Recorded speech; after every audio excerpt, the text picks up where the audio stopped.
Okay, so welcome everybody for this 15th edition of DevOps Kathmandu Meetup, and it's mostly about the Kubernetes stuff, the migration, and all those things. And first of all, welcome and thanks also for Noorain for giving a time to community and sharing your experience. So I hope it will be more interesting. I am actually sure about it. It will be interesting. And before starting, there is a community announcement also. We have two more co-organizers, Milan and Tara, which will also be leading the community. So welcome to both of you. And if you want to share a few words, it will be great. Tara and Milan. So and also if you want to do some contribution or want to engage in the meetup organizing team, just feel free to message us and we'll add you to a small Telegram group also, where we are having most of the discussions about what we are going to plan, and mostly related with how we can build the community also. So just feel free to ping us. And we hope to expect the contribution from all of you and make the community more active and talk more about the cloud and the cloud native things or anything mostly related with the IT field, I would say. So yeah, Milan, Tara, if you want to say anything, just unmute your mic. Yeah, Tara, you take the lead. Yeah, hello everyone. So I think today we have so many members, even from India today. So thanks to Noorain for that. We hope we'll have even more participants in the futures too, from even from India's, so we can grow and we can share and learn from each others. So I'm really looking forward to today's meetup. Yeah, that's it. And welcome again, everyone. Yeah, let's start the talk. Like, it's exciting, but yeah, people are here for the awesome talk, right? So let's move forward with the talk. Yeah, and thank you both of you for helping in building the community from the starting. So yeah, let's start, and it's all for you, Noorain. Okay, thank you so much, guys, for having me. I'm super excited, especially because this is a pure Kubernetes-oriented meetup, and there's so much happening in this space. So it's great to see so many people come together to learn, to share, and I'm delighted and honored to be a part of it. So I'm quickly gonna share my screen. Uh, Let me know once you can see Itachi. Yeah, while you are doing that, just a quick note to everyone: if you have any questions, we are taking the questions on a Google Doc, which will share the link in the chat. So yeah, we'll take the question at the end. So yeah, please feel free to ask your questions. Yeah, there you go.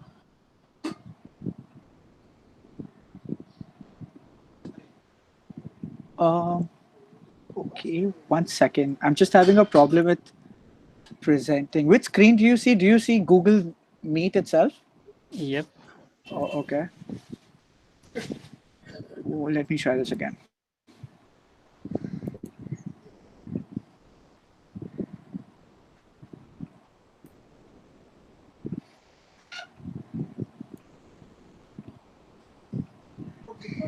Oh, 1 second. Let me try dropping. Oh, 1 sec. So it seems Yes, like sure. it's not letting me share my other screen. So 1 second. Let me try this one last time. And otherwise, I'll just drop out and log in using another browser. Yes, sure, Noorain.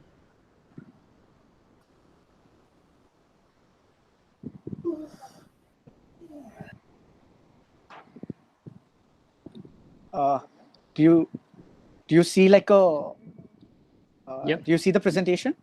Yep. Okay, so there's just one downside to this. I cannot really see the chats because it's not allowing me to use both my screens for some reason.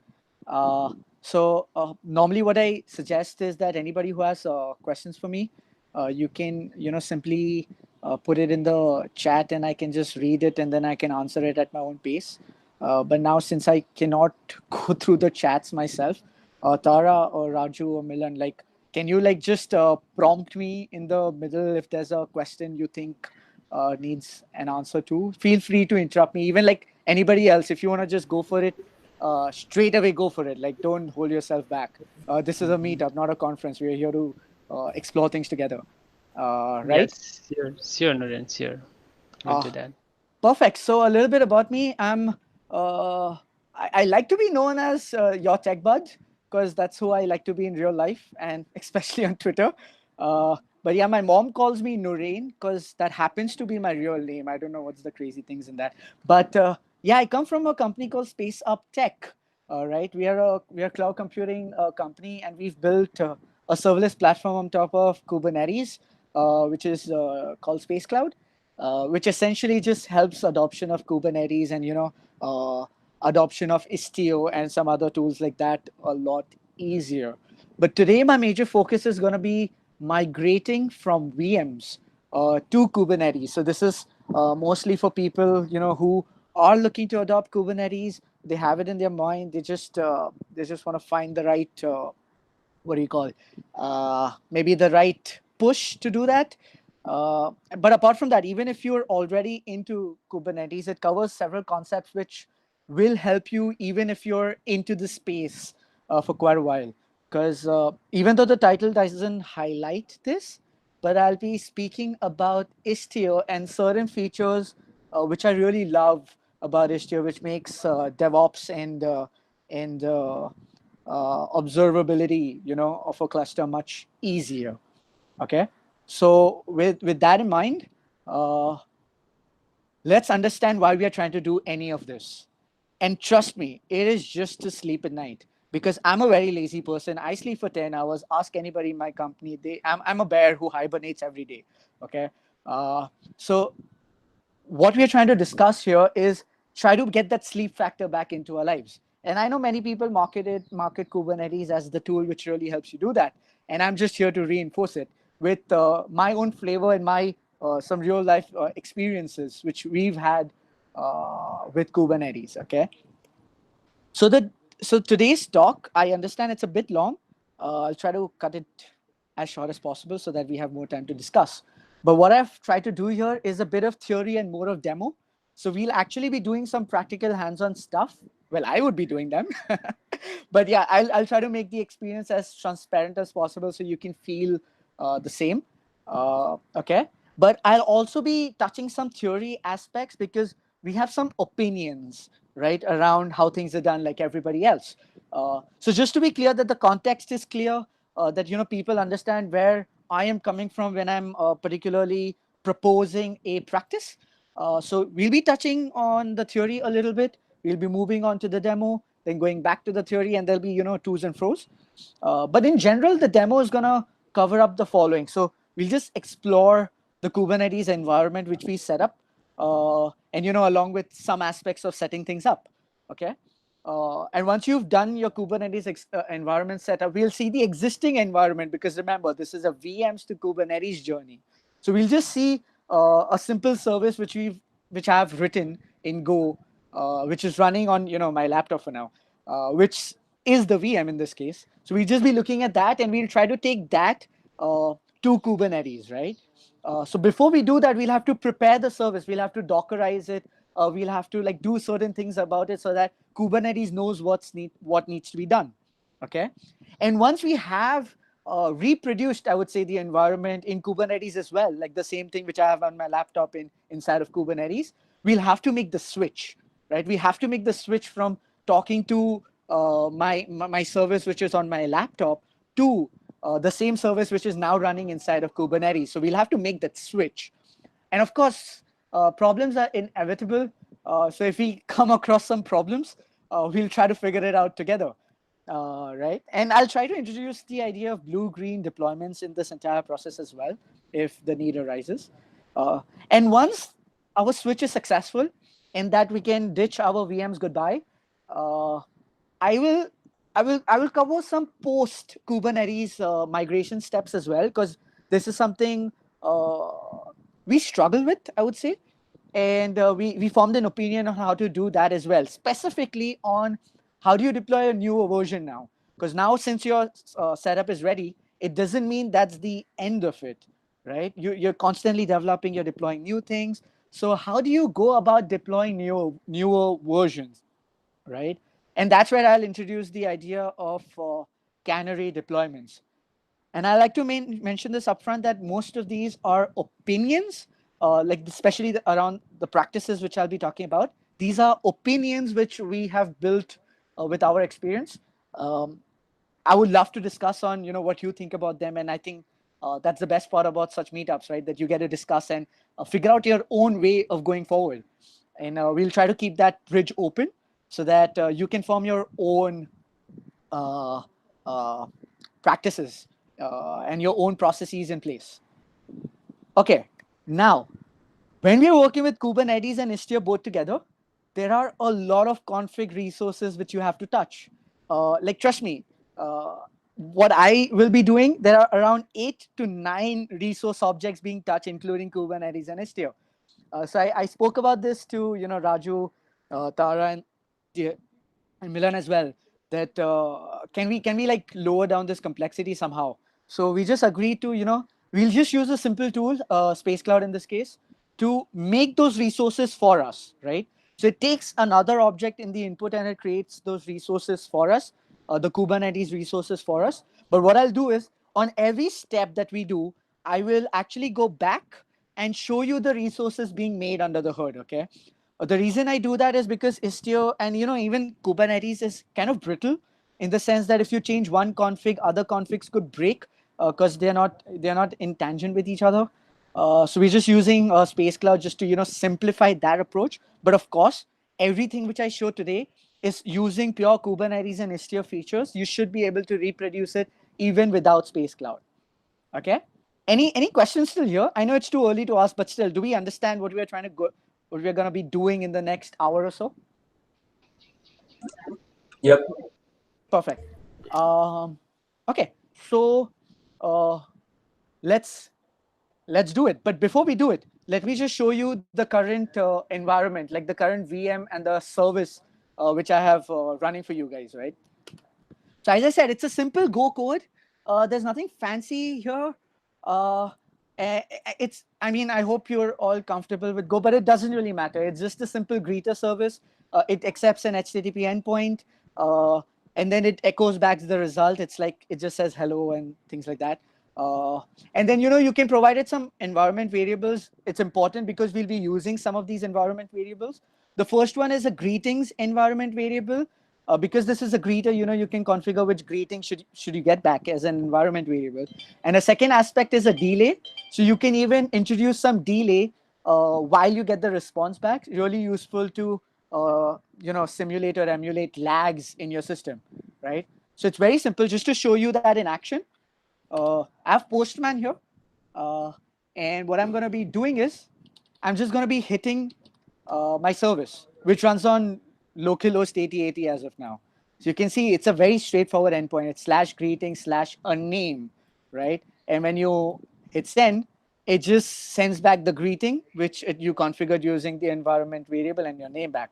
Now, this is the service which we will be deploying to Kubernetes. Now, I know you might be thinking, hey, this is going to be super easy. Like, why are we even complicating this with using Istio and things?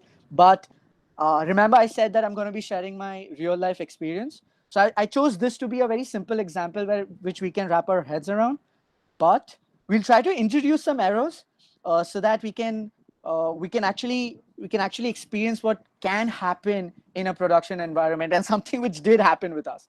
Okay, so that's your current environment. Okay. Just to be clear, this was running on my VM on localhost 8080. We now need to move it on Kubernetes. Now, before we do that, there are a couple of steps we need to do. These are like, you can call it prerequisites, but you really need to do. them. So by default, when you're running on VM, you're not really using Docker. If you are, that's great. But in most cases, you might not be. So in that case, you would have to start with Dockerizing your service. Now, I know it's very straightforward, but there are a couple of things to keep in mind when you're Dockerizing, your application.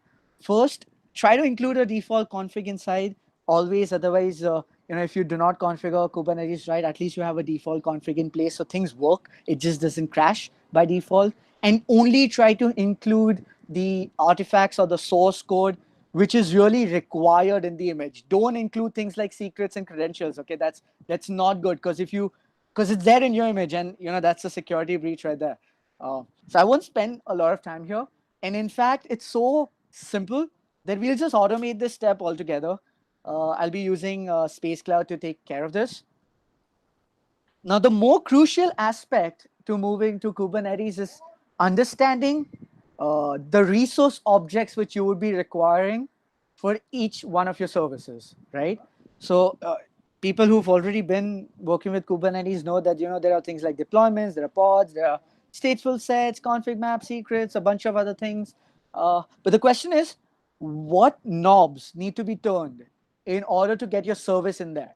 Right now, many people just go ahead and do it, but I think it should be a step before you actually do the migration itself. Okay, spend some time in understanding whether your service is really a stateful service, whether it's a stateless service. What different things would we require it to have? Like, does this particular secret require a secret?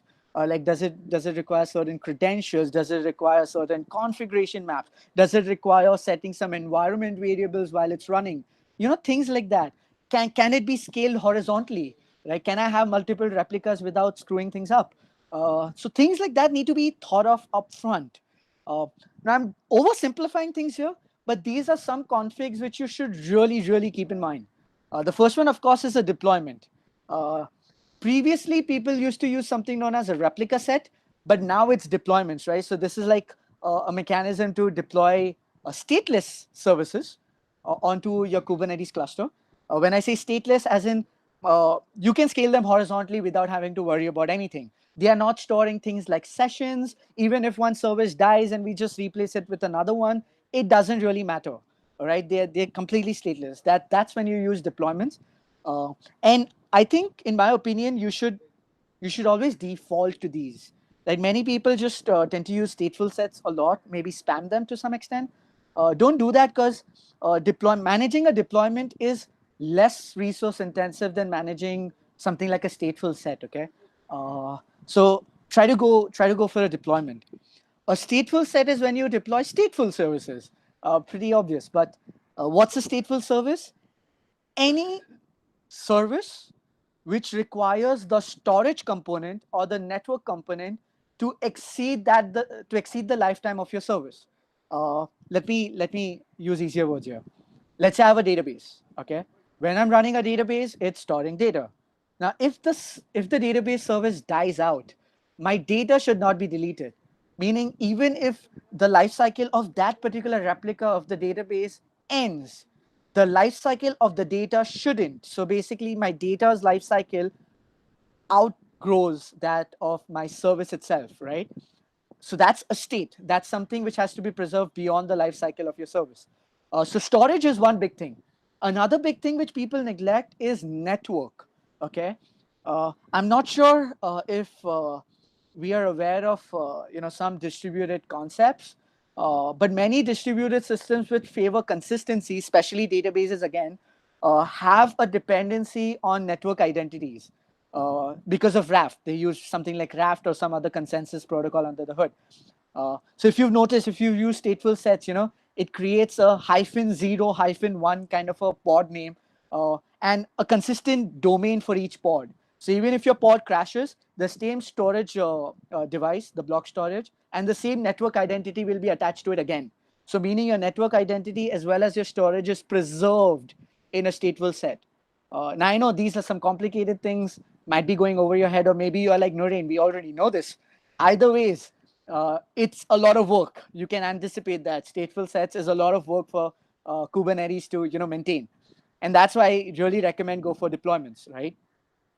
But even these two don't cover everything, because the act of giving a domain or a network identity to a particular set of pods actually lies with a service. So here is like, even to deploy a simple thing, like a simple greeter app, you need at least two services. Two resources. One would be a deployments, because we have a stateful service here, stateless service here. And another would be the service resource object, right? Uh, and as you add more custom resources into Kubernetes, like Istio, right? These custom things include their own custom resources in the form of CRDs. So the list of interdependencies just keeps increasing. So you have to be very mindful of that. And that's why this mapping state is especially important. Okay. Another two things which I'm just throwing in there are config maps and secrets. So remember I said that you need to list out the environment variables your service needs. Like in my case, it's the greeting environment variable and the delay environment variable.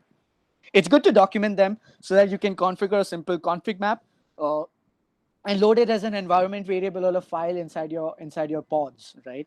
So really helpful for static and dynamic configuration.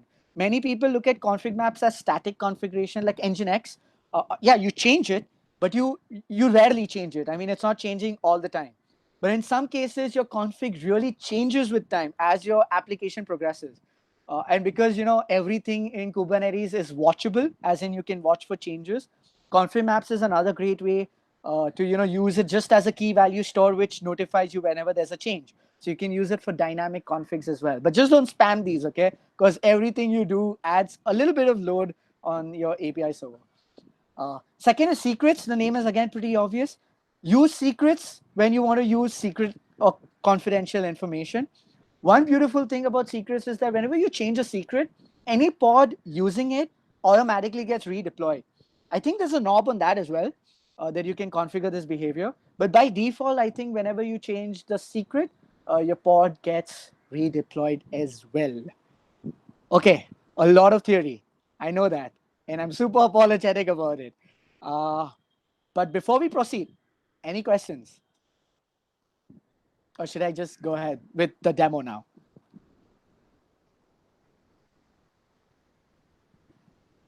Yeah, I'll take that as a go I ahead. think we are good. Yeah. That's great. That's great. Perfect. Okay. Now actually, let's get to the practical aspect. Okay. So let's start with the Kubernetes cluster which we've set up. Because yeah, why not?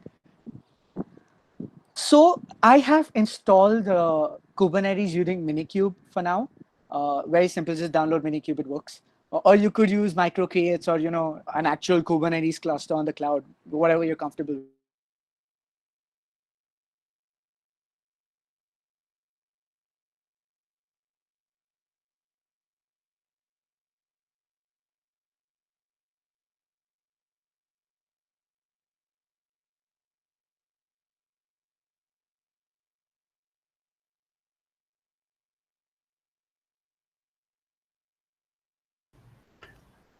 Did we lost him? Yeah. For a moment, I thought it's my internet. Yeah, it's Yeah, I guess so. okay. So let's wait for some time. Till then, let me paste a link of our doc in the chat. And we are collecting questions, and also there is a GitHub link, and all those codes and all of those YAML manifests which Noorain will be using will be updated on the same GitHub shortly after the meetup. He will be sending the commit, so keep follow on that.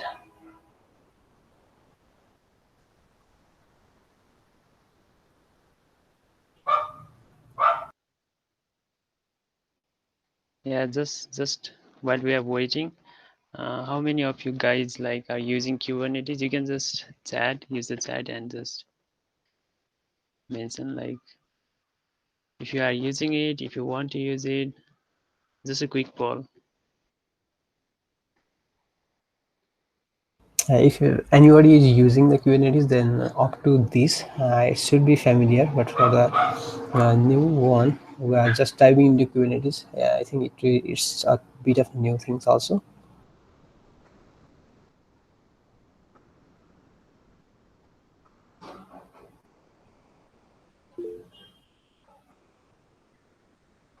Okay. Okay, we have one response.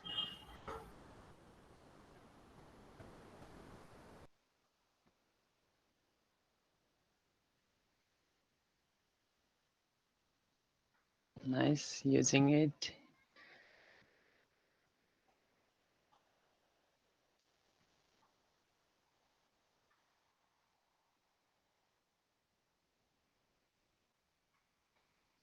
Or if you are familiar with Docker or similar container stuffs.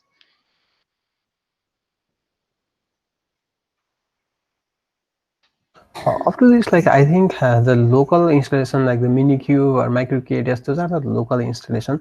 But like the problem with the like local internet and something that might take some long time. So I think the katakoda.com. Let me paste the link on the same doc. I think it's a good learning resource. So that has Yeah, a interface also for learning, like the Istio, which Noorain will be talking shortly after the meet, I think. Yeah, so there are some playgrounds for Istio also in the katakoda.com. Along with that, like there are there are lots of scenarios along with the lyrics, and it's just free to learn there. And with the real environment, interaction with the real environment also. So make use of that also. even with the case of play with the Kubernetes, so we can create a cluster for it, like and then play. It will give us a session of 4 hours, so we can create a master node and bunch of the other nodes and play with it. Yeah, we can do that. You mean Kubernetes playground? Uh, I'm not sure, but it comes with the name like play with the Kubernetes, like Oh yeah, same like play with the Docker. yeah. That's a great learning I think resource. Play with Creates is not online right now. And now I have configured some. I have also faced the same issue like while configuring the master node, but they are saying actually it has been like deployed with the Kubernetes latest version, and like I've been trying to get that access, but not able to so far. But yeah, there can be. We can follow whatever the issue is there, but actually it's a platform. I used to experiment with it a lot. So we have Noorain back. Hey, I'm so sorry, guys. My internet just glitched out. It's been really shaky the entire day for some reason.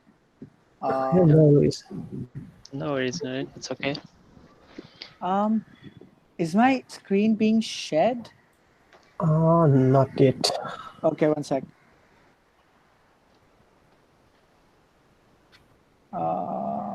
Okay, now it's done.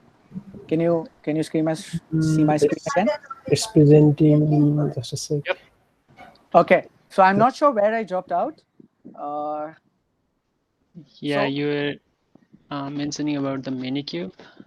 Oh, okay, so I'll just recap it really quick because I don't want to lose more time. The idea is that I've set up a Kubernetes environment already, okay, and I've already gone ahead and installed Istio on top of it. I'm not sure if I had briefed you guys on what Istio is. Maybe I dropped out before it or after it. But again, a recap: Istio is a service mesh. Okay, I won't be getting into what a service mesh is, but unless you want to know about it, I mean, just drop in a text or just tell me that okay, can you talk about this later maybe? So we can do that too. But for us, Istio is a tool which we'll be using to help us debug certain things and to control the network traffic in some ways. Okay, let's just keep it at that for now. It's gonna help us do some fancy things, and it's gonna help us figure out how and why did we screw up if we screw up.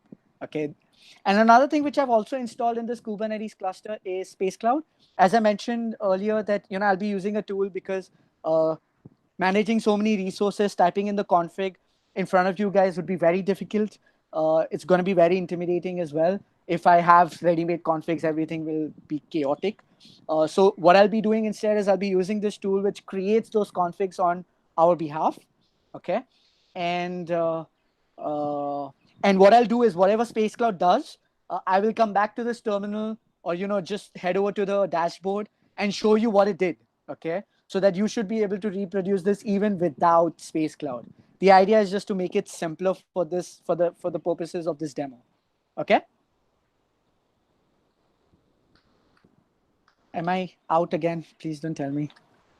Oh no, I'm still there. Great. Okay, so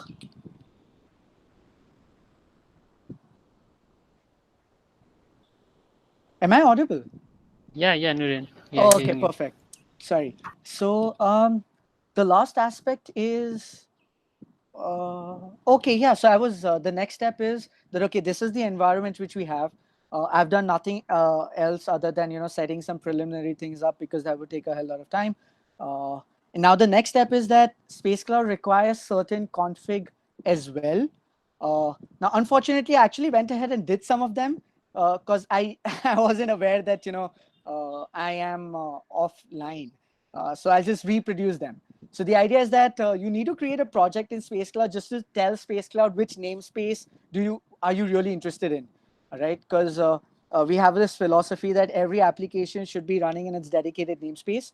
So a namespace for us is actually a project. So I'll just create a namespace called test, which is basically just a project for us. And that's it. That's all we need to do. Ignore everything else. Nothing else is important for now. Okay. The second step is because we'll be deploying Docker images to this Kubernetes cluster. And Space Cloud is just going to help us in that regard as well. We'll have to tell Space Cloud what's the Docker registry we'll be using.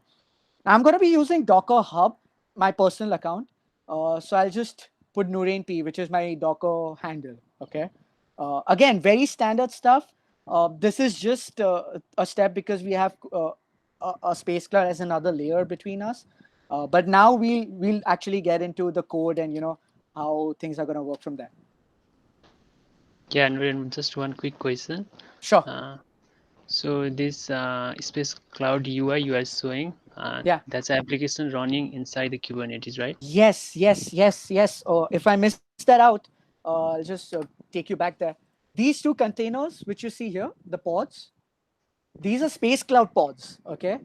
These guys are doing some of the heavy lifting for us. Right. And the UI which you just saw is being hosted by this guy. Mm-hmm. Okay. So it's just another UI you can use to manage your deployments and everything, especially if you do not want to interact with these Kubernetes and Istio resource objects directly. That's the only thing we'll be using Space Cloud for in today's demo. It goes a little bit beyond it, and I'll just quickly mention it because if I don't, my company will kill me. But mostly it's just going to be dealing with Kubernetes, and I'll show you the objects which is being created under the hood. Okay. Yes. Yeah.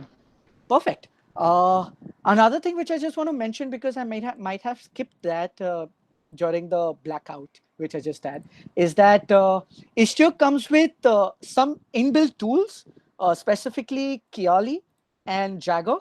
We'll be exploring this, in the demo as and when things or the need, frankly, comes up, right? So again, these are standard Istio. I'm using Istio 1.5.9, the demo profile. You can, just install it yourself and use them. Okay. But if you're not using the demo profile, these tools are not included by default. So just make sure you enable the add-ons. Perfect. Okay. So now remember, the first step was prepare the Docker image.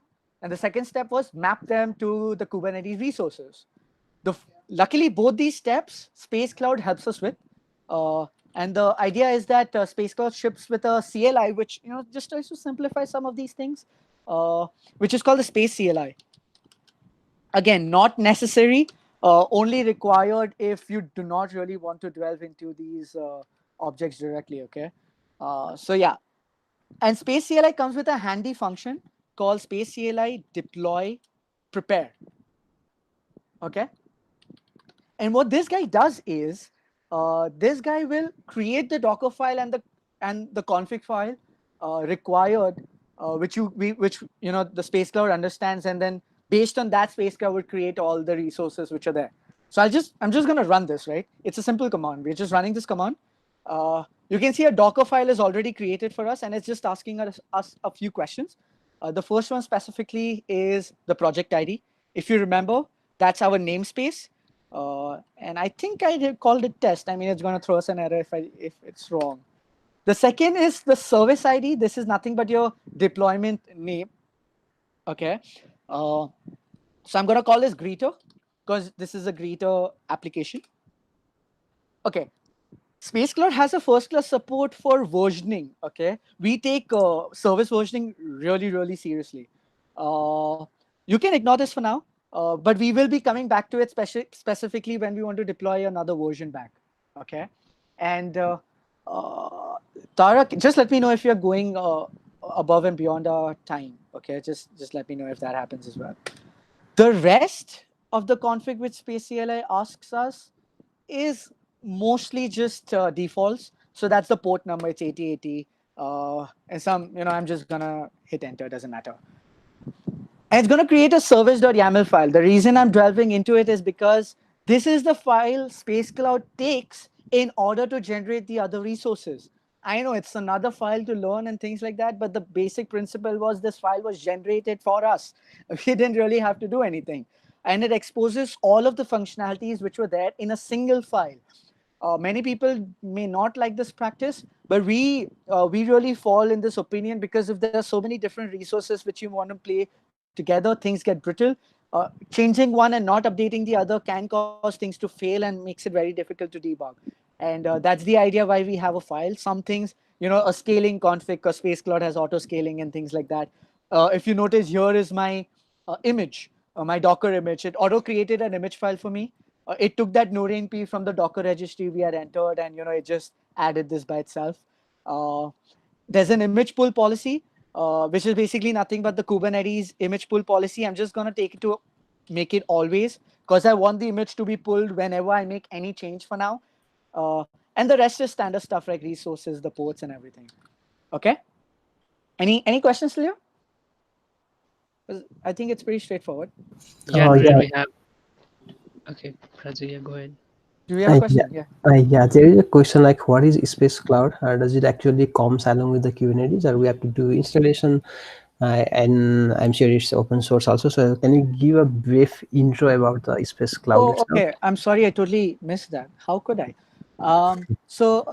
Space Cloud is an open source tool, which is not a part of CNCF or Kubernetes. Okay, it's just like an operator built on top of it to give some serverless capabilities to Space Cloud. So you can see it as a Knative kind of it's playing in the same space as Knative, right? It's giving us some of the same functionalities as it, but apart from that, Space Cloud is more, as I said, more of a serverless platform which extends beyond just deployment and operations of services. We call it the Firebase plus Knative alternative, right? Wherein you have Firebase. If people who are not aware of it, Firebase is like a backend as a service, wherein you don't really need to write backend code. You get APIs directly on your database, and you can perform CRUD operations on your database from your front end directly without having to write any backend code, which sounds great. And we love the idea. But Firebase was only working with its own proprietary database. So Space Cloud works with many open source databases. It works with Postgres, MySQL, Mongo, and it actually creates a GraphQL API on top of it. So, you can do fancy things like joins, enforce foreign keys, integrities, create indexes, and do all kinds of crazy things without writing any code. And the second part of it is what I'm showing you right now, right? Which is essentially a tool to abstract Kubernetes and Istio. As I mentioned, just to abstract the CRUD parts, but it's doing none of the major heavy lifting, okay? The actual heavy lifting is being done by Kubernetes and Istio itself. Space Cloud just helps us manage that and helps us create those files so that we don't have to go through Istio reference documentation. Try doing that sometimes. It's scary. So that you don't really have to get into it. And you get a UI essentially to do that. Does that answer your question? Yeah. And yeah, let me just mention this again. Everything which we are showing today, it's all open source, okay? And it's Apache license, so it's very commercial friendly too. Okay, so any other questions? I think that's it till now. I will get back if there is any. Sounds great. Now we need to deploy things, right? So the mapping part is kind of abstracted because we just have a YAML file which seems, I mean, it might work for us, right? As of now. So we don't really have to worry about the mapping piece for now, just because of Space Cloud. And actually, initially, when we were trying out Kubernetes, we did not have Space Cloud, okay? As in this particular Kubernetes integration of Space Cloud. So we actually had to do it manually. And then we got so bored of it that we were like, okay, we need to create a templating engine like what Helm does. But we don't want to write charts and things like that again and again for every service. We want it simpler, like a Heroku experience, if I may call that. And that's why this piece was added. So actually, this was added as a learning from the entire experience which I just had. But because we've already learned from it, I'm just using that straight up. Okay, now we have a Docker file for us. We have a service.yaml file for us, which takes care of the mapping as well. The only thing left is building the Docker image, pushing it to a registry, and giving Kubernetes the commands to run it. And all of that is encapsulated in just a single command, which is space-CLI deploy. Okay. Okay. Now this is going to take time because it's actually going to build this image. Then it's going to push the image. Then it's going to forward this service YAML file to Space Cloud, which I may repeat is running inside Kubernetes, which in turn will talk to Kubernetes and set up all the config files which are required. So while this happens, any other questions?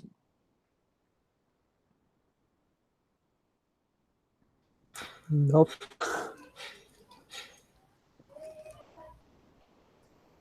Just a comment, Noorain. So this space CLI is abstracting so many concepts inside, right? Correct. It's helping us create the Kubernetes resource, Correct. which we can do without space cloud Absolutely. CLI. And I cannot emphasize on this enough. And I'll actually show you the stuff which this is going to be creating for us. Okay. Okay, in this one simple line, let's just see what happened. Okay. So I'm going to head over to the Kubernetes dashboard and let's just see what Space Cloud did for us, right? Because that's the question in our minds. So first we have a test. Namespace, and we have a couple of pods. Why does it show that there is an error? Okay, it's running. My bad. It was just transient. No worries. So it actually creates a deployment. Okay. You may notice that the version number is appended to the deployment itself. So it creates a simple deployment with the config and the resources provided in the service.yaml file. It's very flexible, but I won't be getting into all of that. That's first. Okay. The second thing is it creates a service.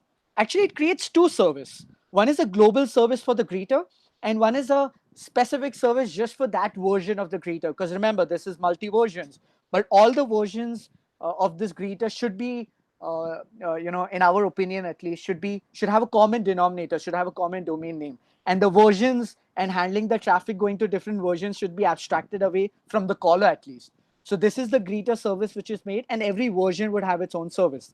Okay, that's what Space Cloud is doing. But apart from that, it's also creating a bunch of Istio configs. Does it show? Oh yeah, here. So it's creating a bunch of Istio configs. So some of the things I like to point out is one, an authorization policy in Istio, which is really something very security perspective in the sense that you want to control the traffic flowing from one service to another service. Like you might want to harden your billing service, right? That only a certain few named microservices should be able to talk to this particular billing service because it's so confidential. It has credit card information and things like that. So in Istio, we use something known as the authorization policy to do that. But Space Cloud has abstracted that for us. So it created that for us ourselves. It also creates a service account. So every service would technically have its own service account. It creates a destination rule, an envoy filter. It even creates a sidecar proxy. I'm not sure why it's not showing up here. And it creates a virtual service as well. Okay, and a virtual service is one of the very integral parts of Istio, which helps you do the routing, the controlling the traffic and things like that. And we'll actually be seeing that today. Okay. But again, these are just objects which are being made by Space Cloud. You could have made them directly as well. I'll just do this really quick. I'll just show you one of the config it has with Space Cloud has created really quick. And you can use the same in order to explore what Space Cloud does under the hood. Because I agree it acts as a black box in certain cases. So what I'm going to do is I'm just going to show you the virtual service of Istio. Or actually, you know what? Let's keep it simple. I'm just going to show you the deployment it creates. Right? Let's keep it simple. So the deployment was greeter1, and let's just look at the YAML file. Let's check the status. But yeah, here's this. Here's what we have, right? So Space Cloud automatically takes care of injecting things like the Istio proxy. Actually, technically, Istio takes care of that. But we inject our own proxy for auto scaling and things like that. But the idea is that I did not have to create this deployment object at all. But I could very well back this up, right, in a file system, and apply it again with kubectl, and everything should just work exactly the same. Because once things are deployed, the only action which Space Cloud would be participating in is the auto scaling functionality which Space Cloud provides. The config itself is it's just like a templating engine. What's happening here? Make sense? Yep, just a comment also, Noorain. Yeah. So if we didn't have Space Cloud, the thing you just showed us, for those of you who are new to like Kubernetes, we are the ones to write them, right? So Yeah. it's a hectic process. So what Noorain is showing is just simplifying the process. It's all generated for you. But what he's saying also is like you can reapply those YAML to get the same result. That's absolutely correct. Just to add to that, what Space Cloud does, because we're working with Kubernetes and Istio, both of them, Space Cloud touches almost, I think it's 8 or 9 different resources. Like how we counted a service, a deployment, stateful set, these are resources, right? So while deploying just a single service, Space Cloud is technically touching 8 to 9 different resources which you would otherwise have to write, which spans across Kubernetes and Istio, both of them, right? So all of that, which he rightly pointed out, is that you don't have to write those YAML files yourself. It gets generated for you, and just for the purpose of this demo, to keep things simple, we are auto generating it.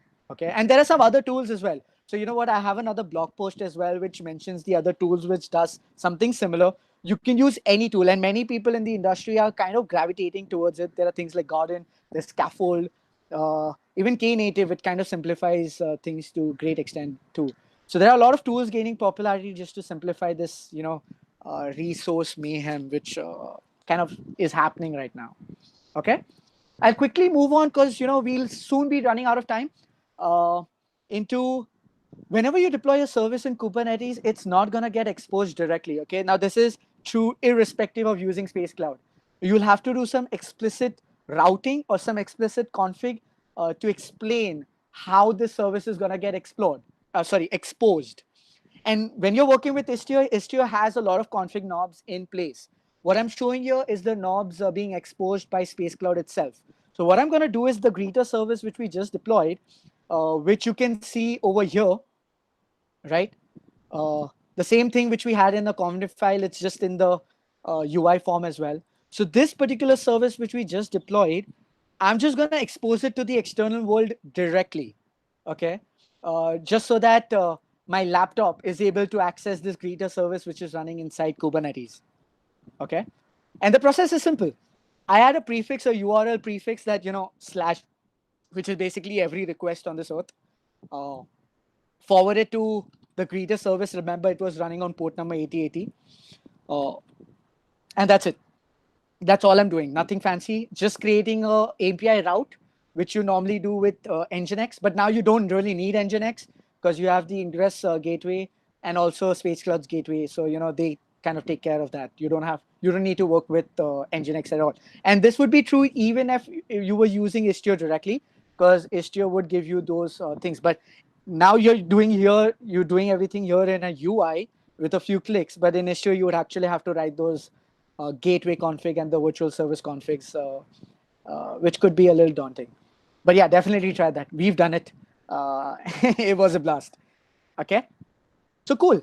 What we've done now is we have reproduced our greeter service, which we had inside of Kubernetes. Okay. So you can see this something like a blue-green deployment, where the green deployment, which is actually serving our traffic right now, is the VM. Okay. But the what we want, what is desired, is the service which is going to be running inside Kubernetes now, because that's where we want to switch things. So, what we had done is, once we had set up this Kubernetes cluster and everything, what we did is, on the front end, in our app, we just made the switch of the URL, right? So in my case, localhost would simply switch with the IP address of the Kubernetes cluster. Something as simple as doing copy and, one second, wait for it, paste. Okay. To be extra clear, initially Postman was talking to my greeter service on localhost directly. But now, because we've set up Kubernetes, I'm just rewiring my front end, Postman in this case, to talk to Kubernetes instead. So this is technically making the switch, right? This is switching your traffic, which is going to your VMs, which should now go to Kubernetes. Make sense?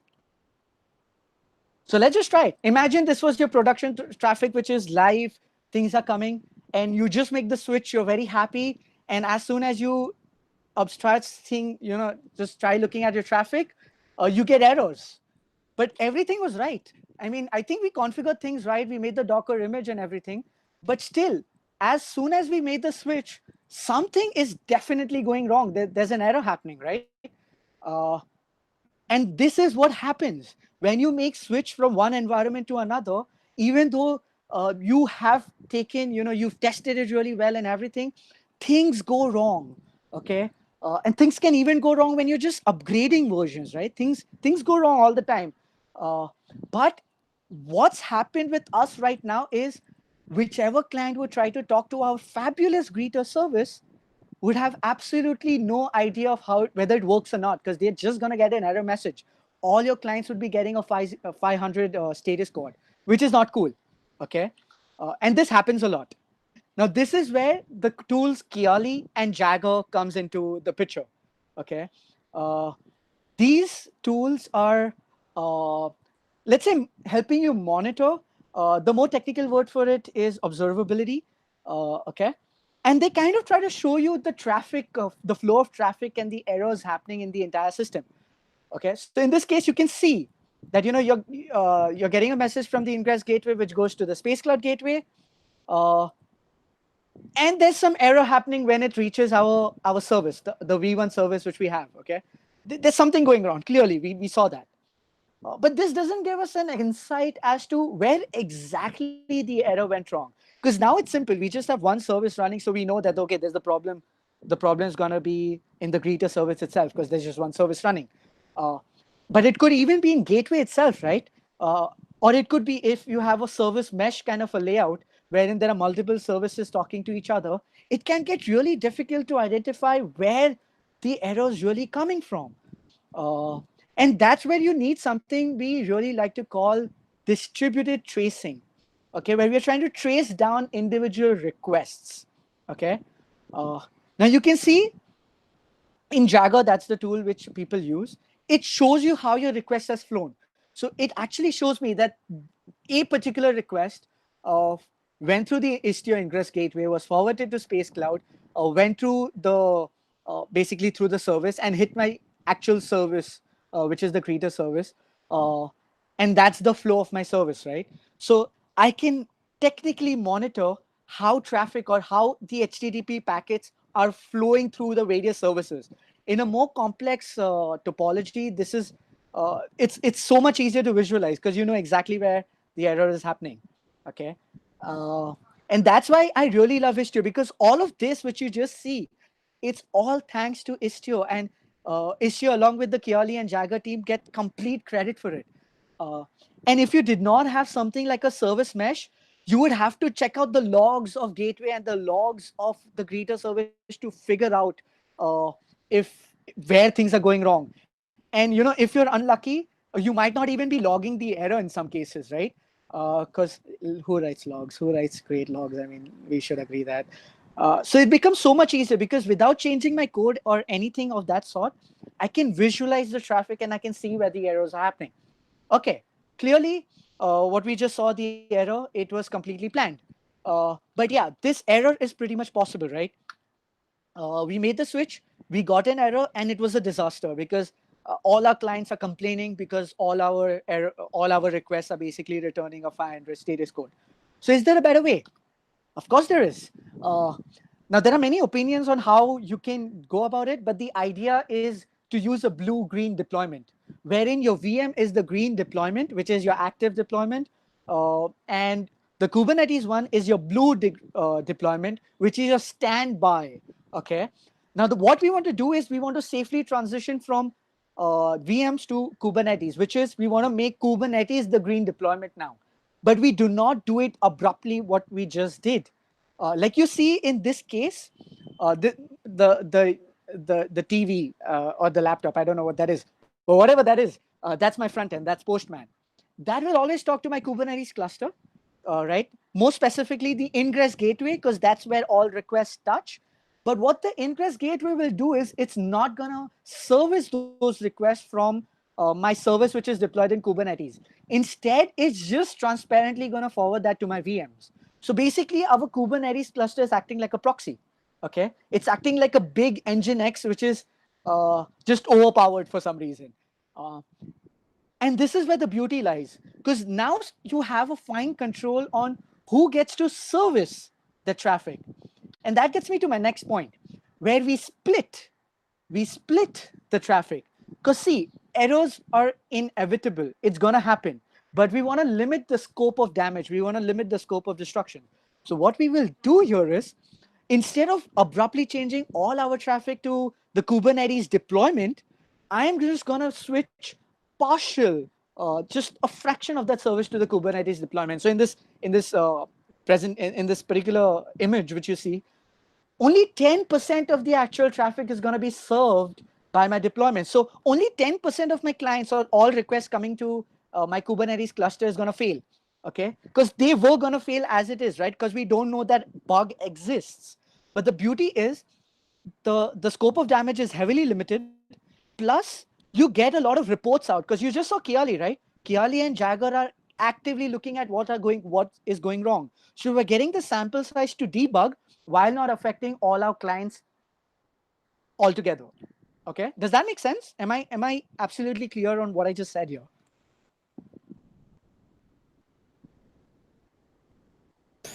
Yeah, it is.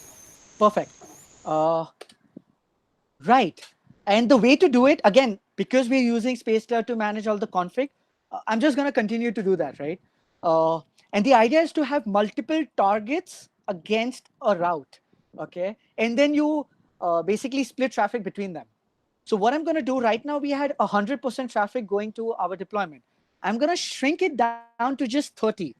Now, you might want to stick with a more conservative number there, but I'm using 30 so that we can actually see some errors and some proper messages. And that's the only reason for doing that. And the second target in this case will be my laptop. So one sec, let me get the IP for that really quick. And I'll paste that here.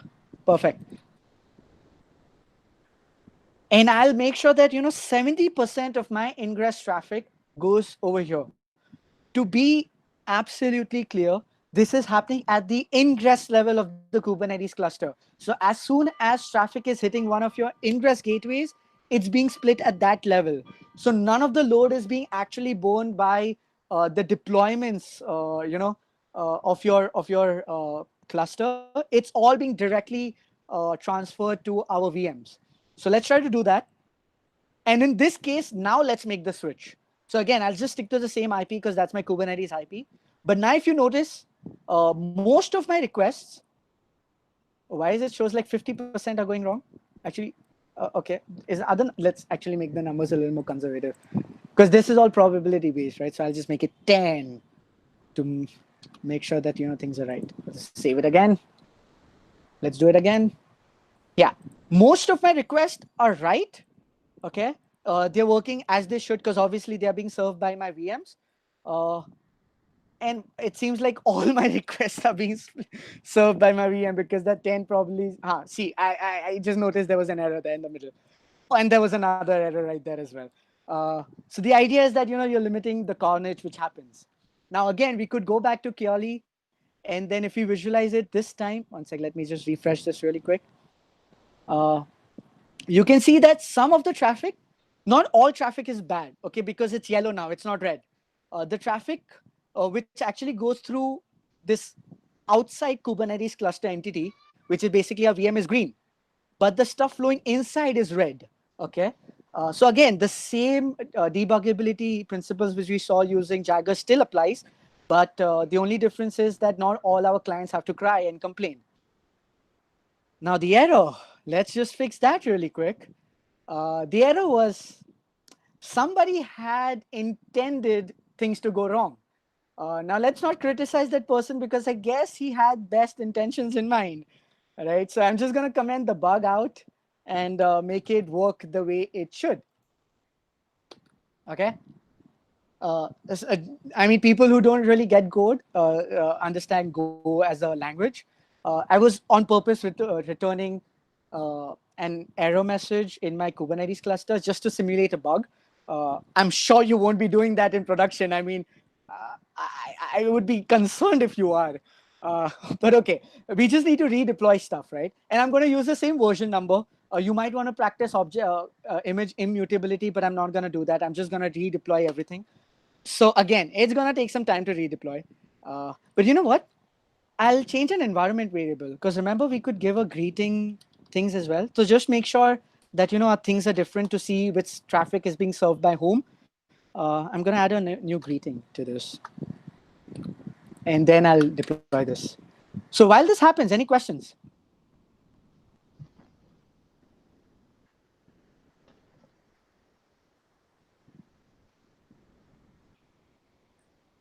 We have few questions in the doc. Maybe we'll take that at the end.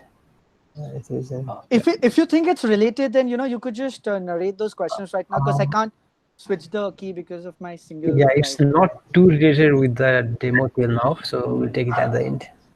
Okay, that sounds fair. Well, I have a related question, Noorain. Sure, go ahead. So like hopefully in a real production environment you would want to automate this stuff. So the 10% traffic shifting, or that could as well be a variable, right? If something goes wrong, you would want to roll that back. So how do you do that? Yeah. Right. Oh, okay. Okay, you're touching a very cool aspect of something we've actually. Actually, in production, you would want to do that, right? The whole purpose of doing this is absolutely. You want to sleep well at night, yeah, right? Absolutely. So, and I think that is the primary reason why we came about with a CLI tool instead of just a UI, because a CLI can run anywhere, including your CD or CI/CD pipelines, right? So basically, we use GitHub Actions. So I can just download Space CLI inside my GitHub action and run the commands from there. But now the question really is the canary deployment processes, which I just spoke about. How do I get a knob on that on the file system, right? How can I change the config locally and then deploy that in an automated fashion? Is that your question? Did I get that right? Well, I'm thinking about a real production environment, right? Like where you have a pipeline where you would push all of this stuff at once. And then depending on if there's an error, you would want to roll that back. As simple as that. So I see. So that would include like maybe health checks and stuff like that. So yeah, you'd want to know that something went wrong. Yeah. I get it. So yeah, that's actually a great point. Okay, so that's out of the scope of this demo, but I'll quickly just answer that question because it's a very relevant question.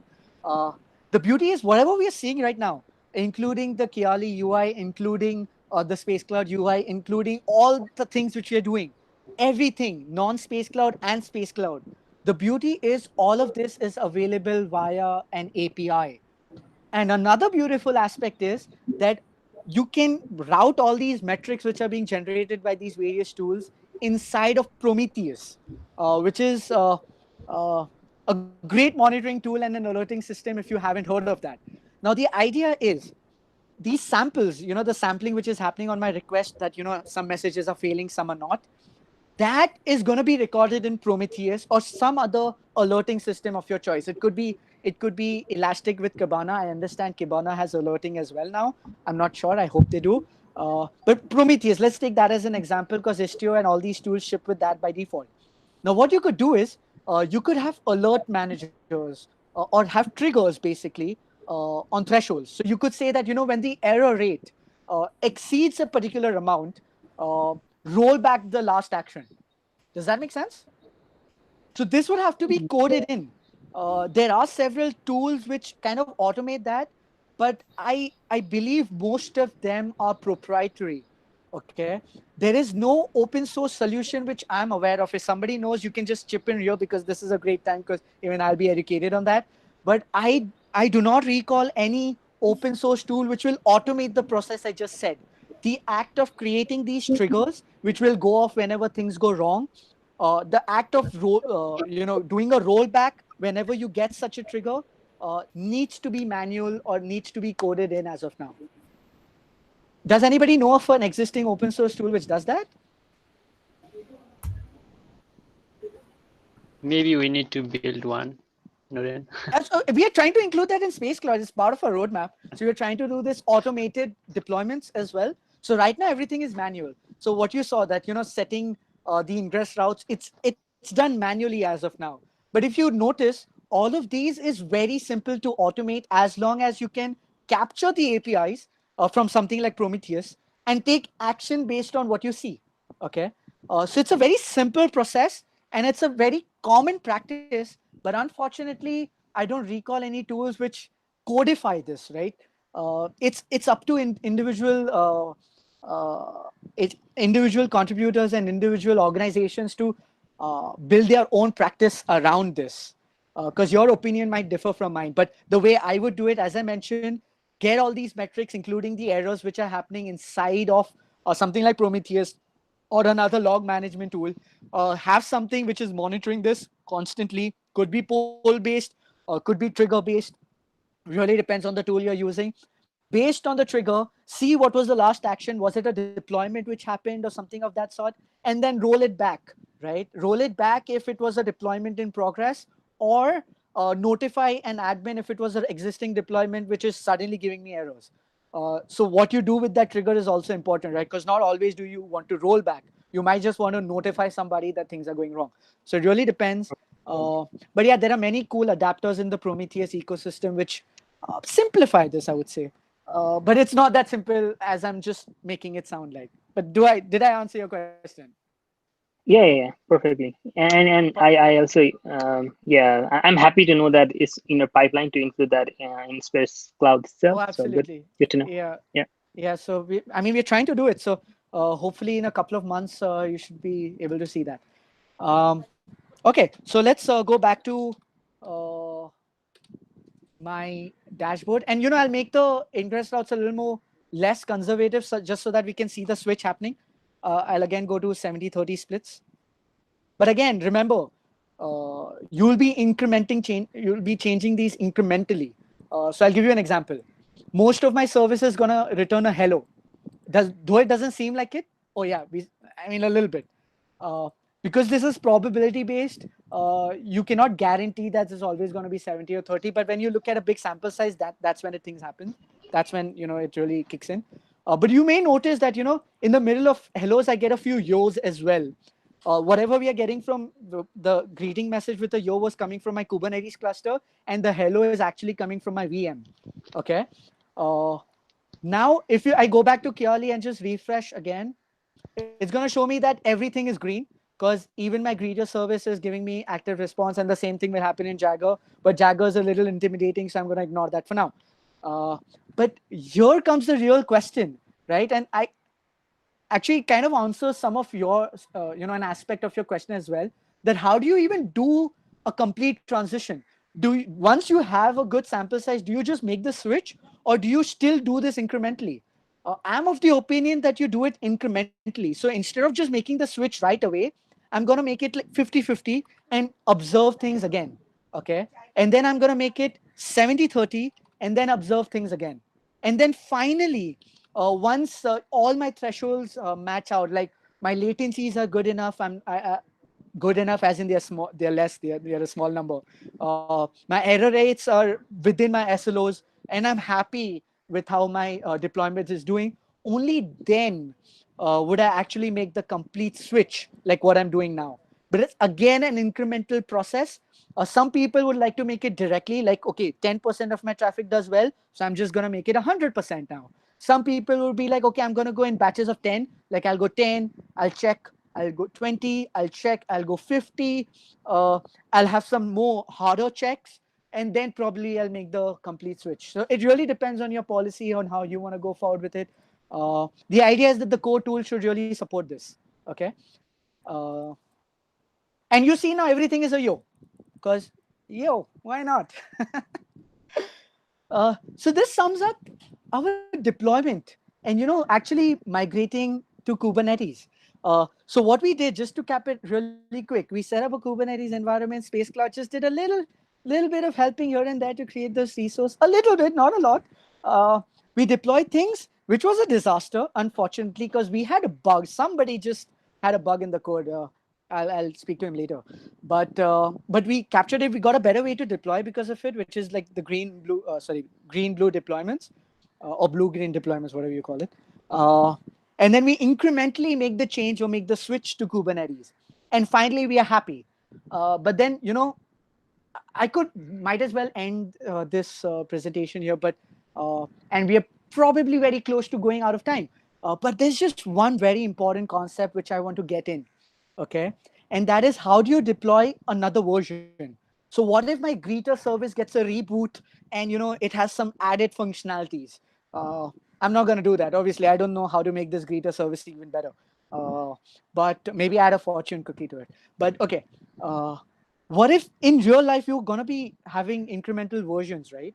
How do you deploy those? And that is something I really want to talk about as well. And that is something Istio helps us with again.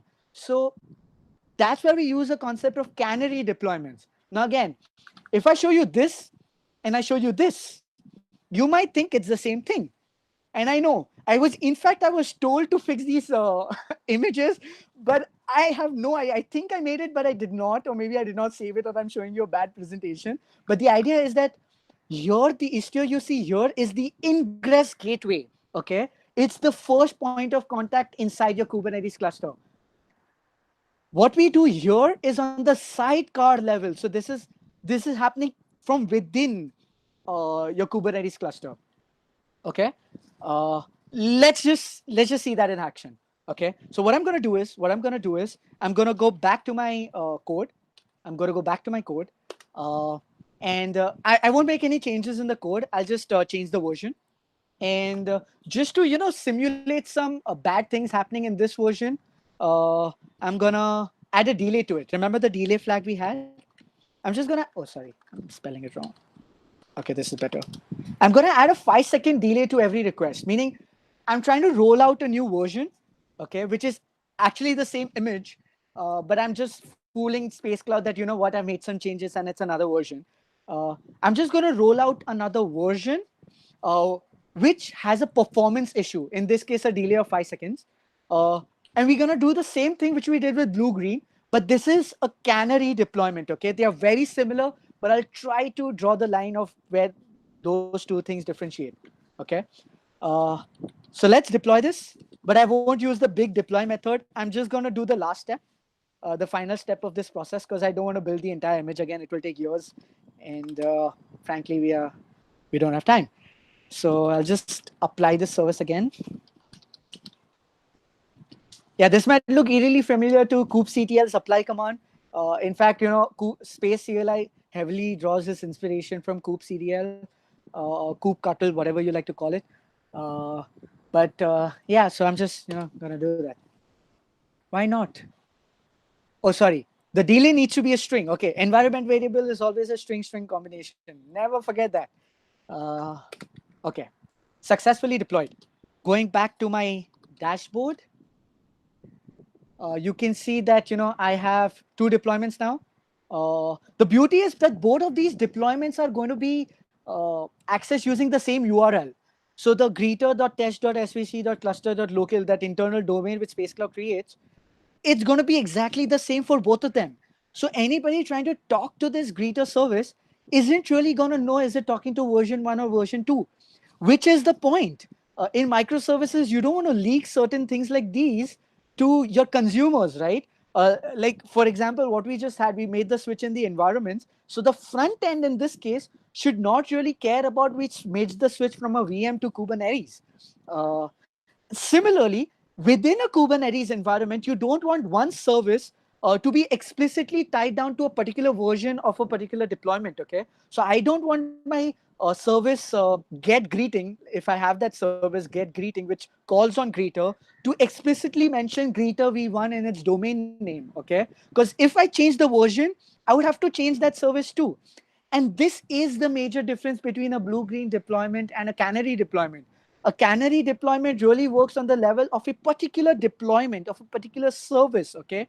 It's very specific to that service. Whereas a blue-green deployment, at least in some opinions, is more of an entire environment being reproduced. Is that difference clear? Is it?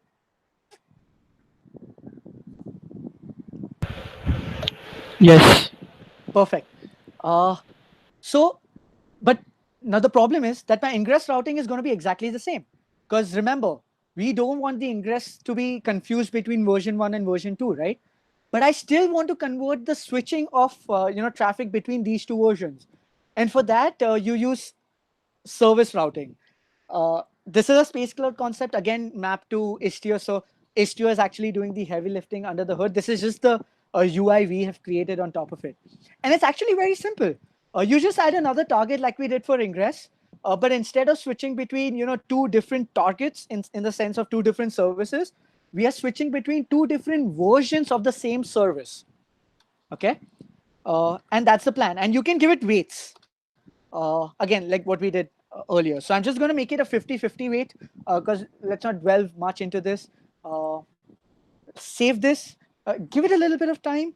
And now if we try to query our service again, okay, this one is taking almost 5 seconds to service because remember, version 2, which was greeting us with hi, had the bug, right? It takes 5 seconds. And we hit that again. Oh my God, I shouldn't have kept such a long delay. This is painful. Again, the luck is really bad. Come on. Oh, yet again. Okay. Luck or karma is playing really bad games with me. Yes. Okay. This one was served by version 1 clearly because it was served in 41 milliseconds, whereas the other one was clearly being served, taking a lot of time. So this is a performance problem, not an error problem, okay? Basically, the performance of this greeter version 2 is not satisfactory. My SLOs do not demand it, okay? And obviously, Kiali will help us with this as well. So in Kiali, you can actually visualize the 2 different versions, and it's showing you that the first one is taking 49 milliseconds, but for some reason, it's saying the second one is taking 9 seconds, almost 10 seconds, whereas Postman tells me it's 5 seconds. I'm not sure why is that happening. Maybe it's the round trip. I don't know. I'm honestly not sure why did that happen. But the idea is that you can do the same what we did before, like marginally or incrementally make the switch to your second version while taking into account the error rates and the performance. So in the blue-green deployment, we really looked at error rates, like one giving 500 and the other giving a 200. Whereas in this canary deployment example, I've taken performance, which is latency to be very precise. And that really ends our adoption to Kubernetes. And that's how we actually went about doing things and the current practice which we have in place. And what we even propagate using Space Cloud. So as you saw, Space Cloud makes all of these things really easy. So whatever we did, remember, it was just running a couple of CLI commands or making a few clicks. Because this opinion which I just showed you resonates that with Space Cloud's opinions. Okay, Space Cloud is just making us easier to do these particular aspects. Now that it's very flexible, so you can take it for a spin and things like that. So obviously, I am not going to shy away from telling you what all you can do. So you've already seen this. You have the Space CLI, which integrates with any CI/CD system, so you can deploy things. And every config which we were doing inside of Space Cloud can be got into a YAML file. You can just get the config and then persist it in Git or something like that to enable GitOps. And of course, there is auto scaling, so you can scale based on the number of requests. So Space Cloud takes care of that. So instead of scaling based on CPU like we normally do in Kubernetes, you can actually say that what I want to scale based on the number of active requests or the requests per second on a given service or in a given version for that matter. And that dynamic scaling is also taken care of. And I briefly covered this before as well. But another aspect of Space Cloud has this GraphQL API, wherein you take a database, you take a REST service, and you make it GraphQL instantly without writing any code. You don't have to write resolvers or any of that. The advantage is now you can perform joins between services and different kinds of databases by default. And it has a rules engine. Not really going to get into it. But the idea is that don't write security in code. Don't play with JWT tokens in your service. Just add a security rule instead and let that take care of it. And that is it. Okay, this was exhausting. It was long. I hope you guys really learned something out of it. I am thankful for being so patient with it, especially with me scattering across so many different screens, not being able to see your chats, your questions, not being able to answer them directly because of some problem I had in sharing my screen, and being so patient with me. I really, really appreciate that. If you liked what you just saw, follow me on Twitter. It's @YourTechBud. So I'm YourTechBud on Twitter and in real life. I post a lot of things around serverless, around Istio and things like that. So, if you just want to be updated in the space and, the plans for Space Cloud, you can also reach out on LinkedIn, because if there's something or a migration you are planning to do, or, you're trying to analyze something, reach out on LinkedIn. I would love to take a look and help you out as well. And if you think you like Space Cloud, like maybe a little bit, give us a star, please. It's open source. Give us a star. Show us your love. You can even join our Discord channel. And that is it from my side. Thank you so much, Raju, Milan, Tara, for inviting me. And thank you guys once again for bearing with me through this entire presentation. Thank you. Over to you guys now. Thanks a lot, Noorain. That was a good learning experience, and because of lots of switching over the tabs, because there are lots of things you said, and I hope it's a good learning experience for us all also. So I see few of the questions. Pankaj, you want to speak? Okay. Actually, I was asking that you just demonstrated about the deploying to multiple versions of the same application. So what if we have another service which is actually talking with this version 2, latest updated version 2? Then what happen if it returns version 1, but the another service wants the updated version? So how are you supposed to manage these? One sec. If I understand this right, is your question about what if my version 2 is breaking version 1? Is that your question? Yes, exactly. So for breaking version changes, right? Yes. So, okay. Breaking changes is a big problem. And honestly, there's no clear answer on how you can go about it, okay? So the simplest thing what I'll do is, if you see, because in a microservice context in general, it's good to not have dependencies on services directly. But if you do, and that particular service breaks, you will have to change all the dependents, as well, right? Because if I'm talking to Greeter and Greeter's breaking its APIs, I would have to change as well. So the very point of a canary deployment, wherein we are trying to abstract the rollout, doesn't stand anymore from a philosophical point of view, because changing or deploying this breaking version itself is going to break a lot of other things, or whoever's basically depending on it. So the idea of a canary deployment doesn't hold true in such a case, and a canary deployment honestly wouldn't even help you. You know what I would rather do? I would deploy that breaking version as a separate service altogether. So this is what I usually prefer doing, is that I will not deploy it as a version 2 of Greeter. I would literally call it Greeter v2, or I'm going to call it Greeter rebooted, or whatever fancy name you want to put it. The reason being, everybody has to explicitly understand that, okay, you know what, the service has changed, okay, which as it has, and every client will have to change as well, right? But this process of changing the service name itself forces everyone to acknowledge that, you know what, the existing greeter is no longer valid. And if you want to continue using the same service which we provide, you will have to update your source code. So I would not use a canary deployment. Rather, I would deploy a completely different service altogether to make this breaking change very explicit. But this is an opinion. This is what I would do.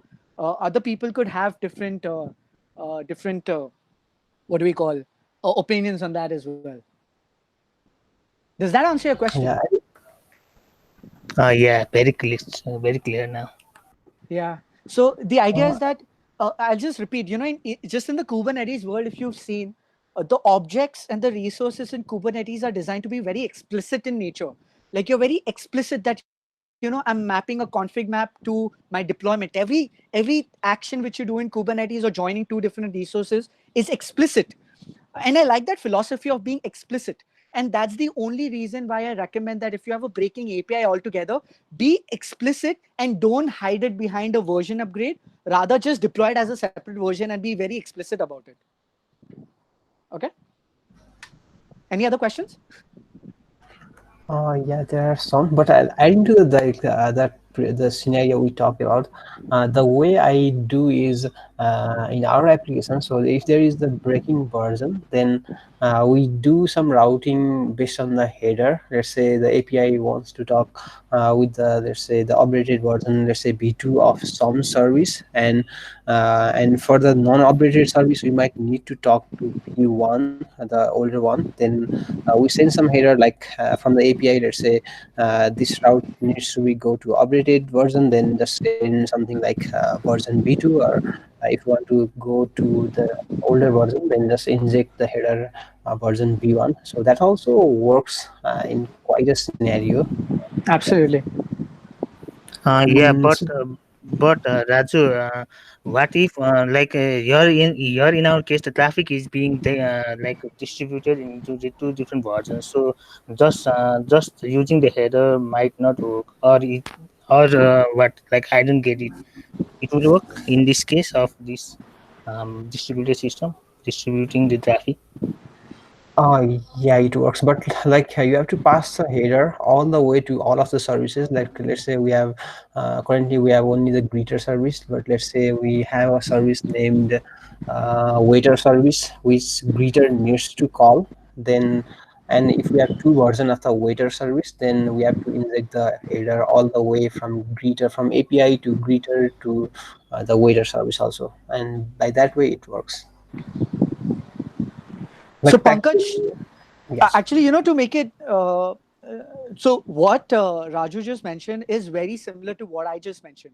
The idea is that we are being very explicit about this change. In my case, I was changing the domain name directly, okay? Because I'm deploying another service, there would be a unique domain name, and that's the explicit change in my case. In Raju's case, what you would have to do is, whenever you want to explicitly talk to the second version or the newer version, you'd have to introduce a header, or if you have an existing header, you'll have to pass on another value, and your routing would happen based on the header, Raju, if I get it right, correct?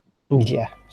So it's the idea is that you change the URL. Either you make it from /v1 to /v2, you change the domain name like what I suggested, you change a header. But the idea is that irrespective of what you change in the HTTP request or the body, you will have to route based on that. Okay? Yeah. Okay. Yeah. So there is a question, what is the budget factor to consider when a startup wants to migrate to Kubernetes and Istio? What is the what factor? What I is the missed that. budget factor, like the complexities and like the, yeah. Budget. Budget as in monetary value, yeah, right? monetary, and also maybe I think it's about experience Yeah. and the complexity of Right. migration. Yeah. Right.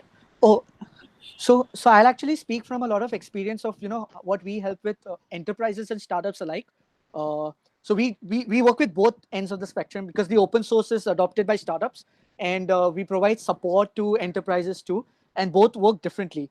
And you really have to understand where you fit in.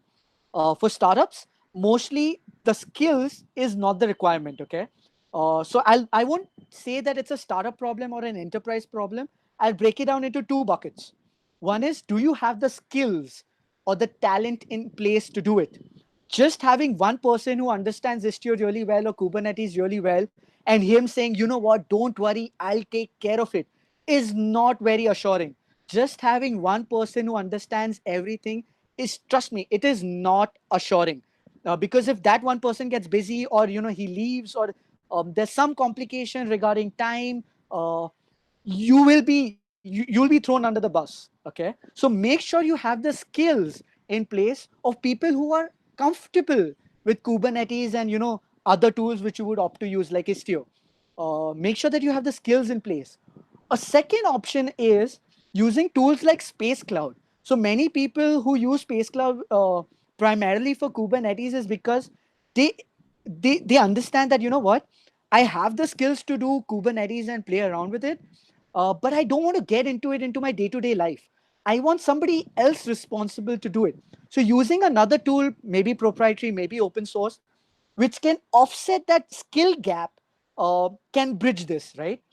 So either have a couple of players in your organization which really understand it well, and can take care of it. Or if there's just one, or if you're not satisfied with how many people you have in your org which can play with such tools, get in an open source tool, or if you can afford a vendor in place, which can take the liability of that piece at least.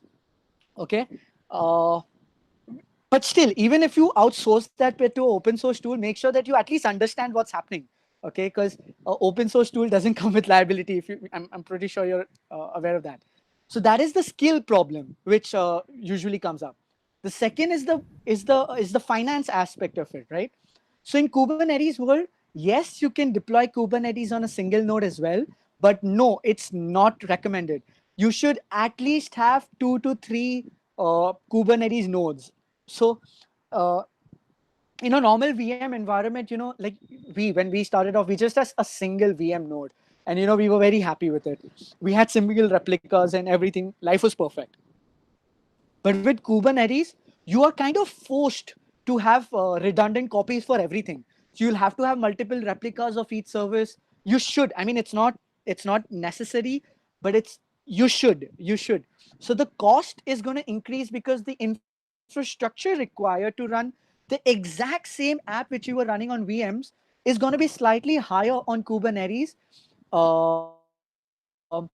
given that you have not been having multiple replicas for each service. If you already had replicas for each service, and you had multiple VMs and everything for each replica, Kubernetes most likely is going to be cheaper, because Kubernetes uses bin packing to shove different services together on a single node. So the overall resource utilization in Kubernetes is going to be much higher than what you would get for a VM-based approach, given the same replicas for everything. But you'll have to understand that, with each new piece you introduce in Kubernetes, like Istio is going to have its own share of resources which it requires. Having replicas now, which you were not having earlier, is again going to take a little more resources required, and things like that. So the finance is a bit tricky based on your current deployment. So if you were running on single node, yes, Kubernetes is going to be expensive, almost thrice as expensive or twice as expensive as normal. But if you think you really wanted to go the multiple replica route, or have availability and redundant copies of everything, you'll most likely see a budget cut. You'll most likely see money being saved. Does that answer the question? Yeah, that answers a lot. Let me share the doc of the questions. Can you stop the sharing? Yeah, actually, please. Thank you. 1 second. Because we're collecting the questions on doc also. So 1 sec. So now I can view the doc as well. Hold on. Yeah. So So the second question is for someone experienced in Kubernetes but has never used Istio before. Can you make them clear what exactly Istio is? I think we have to talk a bit about the service mesh also. Okay, so that's a very big topic. In fact, Raju would be a better person to answer that. So Raju, just chip in if I miss out something, but to make it very concise, think of a service mesh as as a police officer. Okay, it's a very vague analogy, I know, but whenever, or maybe a traffic control system, like your traffic lights. The idea is that Istio is actually a traffic light with cameras on it.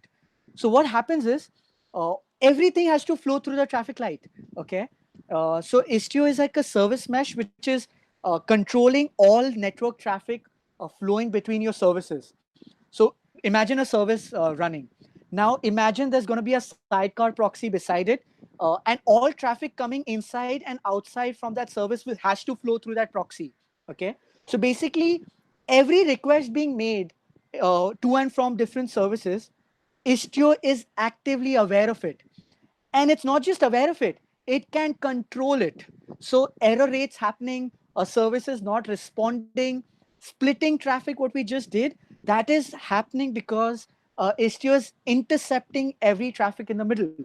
Now, yes, that will add some latencies to it, but that's the core idea of a service mesh, wherein we have a non-intrusive method, intrusive in the sense you don't have to change your code, but still you're getting the features of traffic splitting, of network observability and things like that. So the idea is that you want certain features which I just showed you without making any changes to your code. Okay, that's the goal, in my opinion, of a service mesh. Like if you notice my greeting service, it was as stupid as it could get, right? But we had canary deployments. We had monitoring of which requests are failing where, and such good things without making any code changes. And that's exactly where a service mesh really plays in. But apart from controlling traffic and observability, a service mesh also participates in security, wherein you can have automatic MTLS. So you're encrypting traffic between services, and like I mentioned earlier, if you have a billing service which you want to protect against from everybody else except one particular service, you can configure Istio to allow only that one particular service to be able to access your billing service. Nobody else would be able to do it. And this is, mind you, enforced on the L4 layer. So it's very difficult to break into.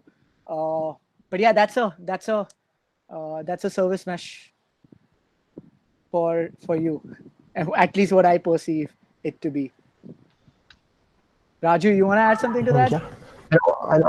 And also, like if you are planning for the multi-cloud or maybe migrating to multiple clouds, because the type of load balancers and all of those routing rules, like maybe we are using Nginx or Apache, some of those. So that adds a lot of, that it adds a lot of. Yeah. So I hope that answers the.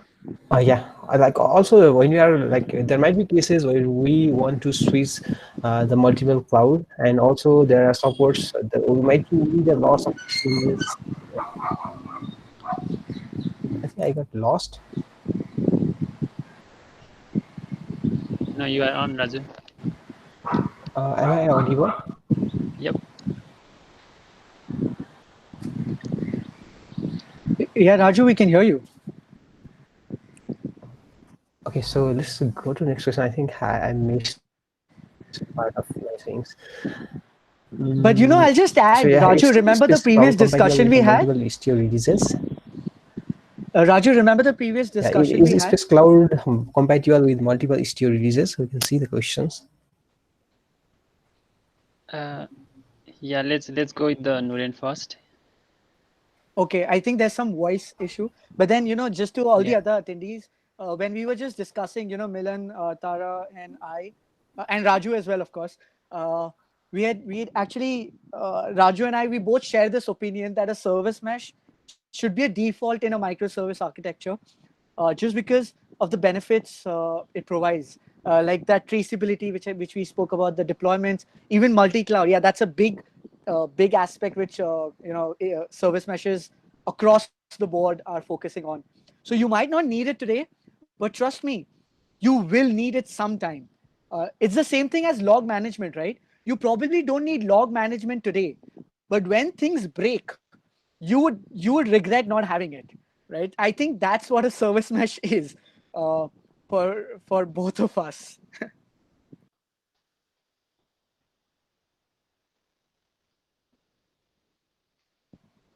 Over to you, Milan.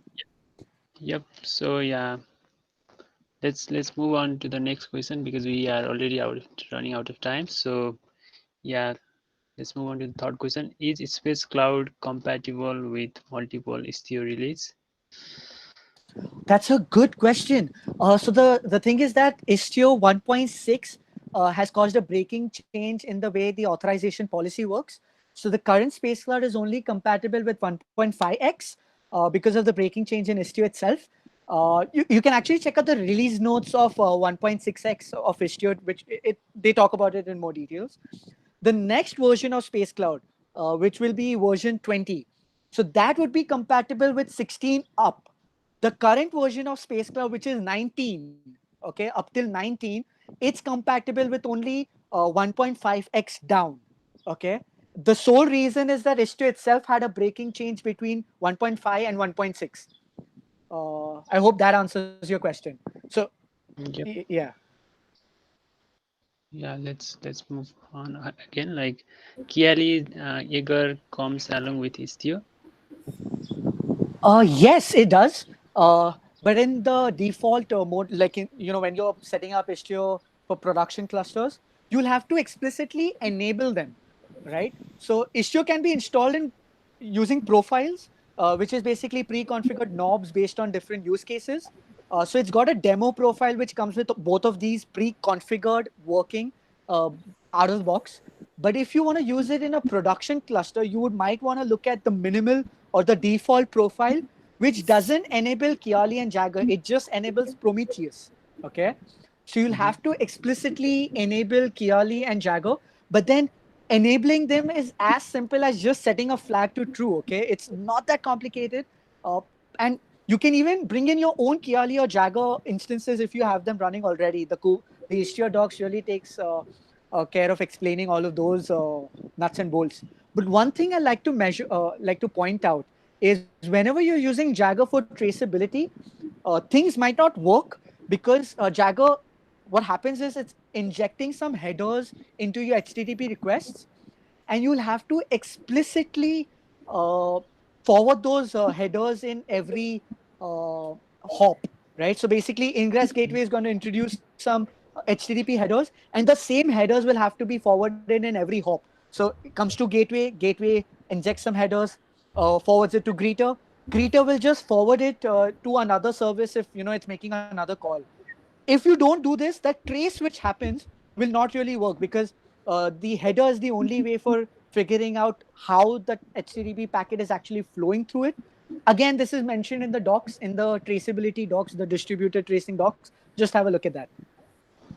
Yeah, okay. So yeah, just to add on to that, like I'm using currently I'm not using Istio, but what I'm using is APM from Elastic, and they also have this like concept of trace ID, which we can leverage to, like, if we have APM integration in backend, frontend, we can use the same ID to track where our request is jumping from where, like how much time it is taking on like database, all those stuffs.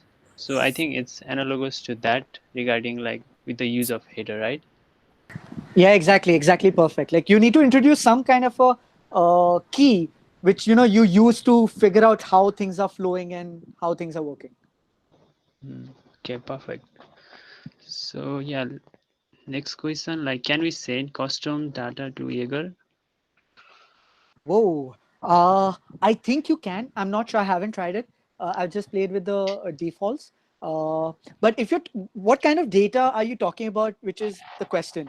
And you'll have to note one thing, irrespective of whether you can do it or not, Jagger works on sampling. Okay. So in a production cluster, you are not storing each and every trace, like each and every request trace into Jagger, because that would be a lot of information and data. So what Jagger does is it samples things, and only those samples will have been preserved.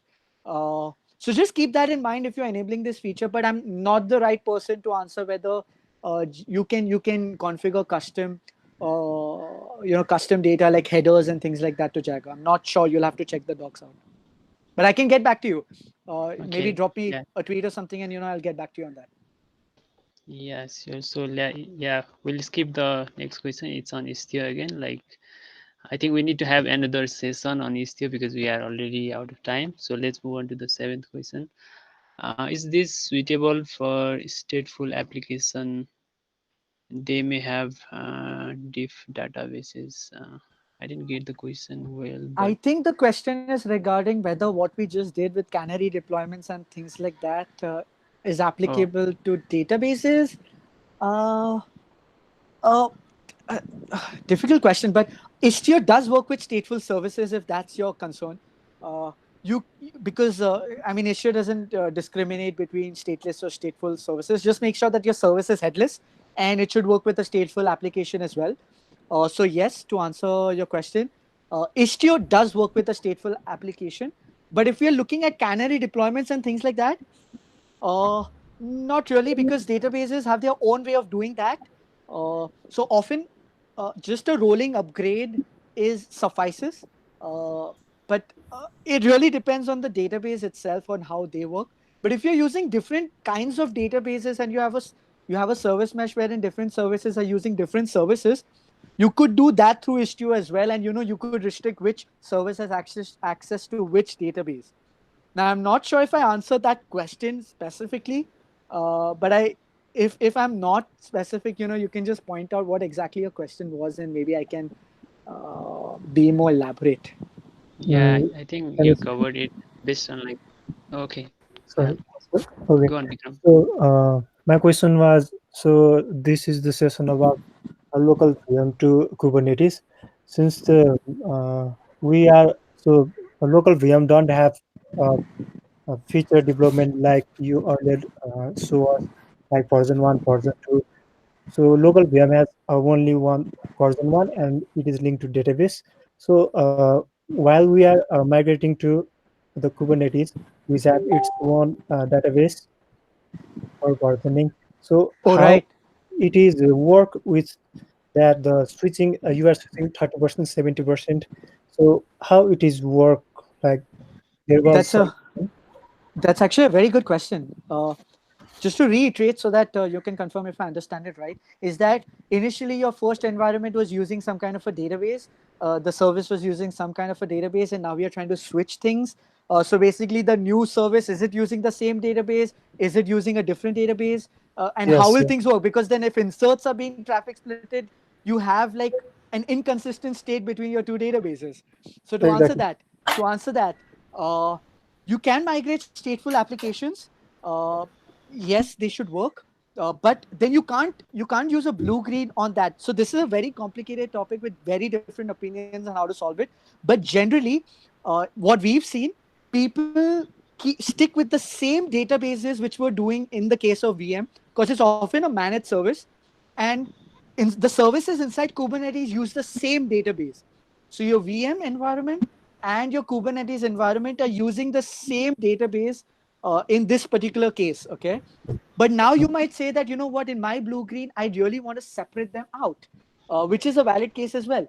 So many databases, in fact, have this feature of having multi-regional deployments or having replica kind of deployments, okay?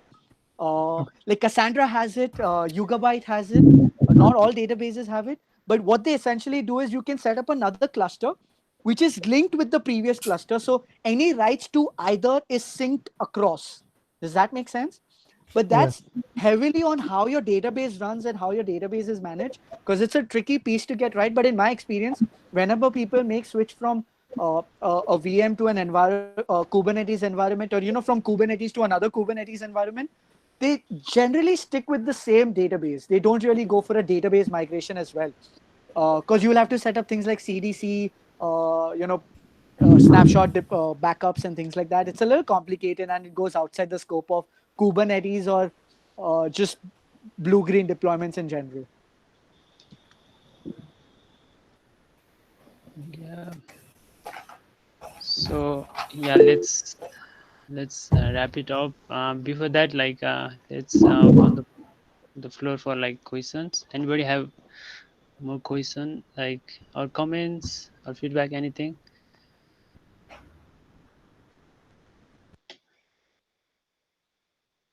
Yeah. Or I'll call you randomly. So yeah, if you have any questions, this is the final one.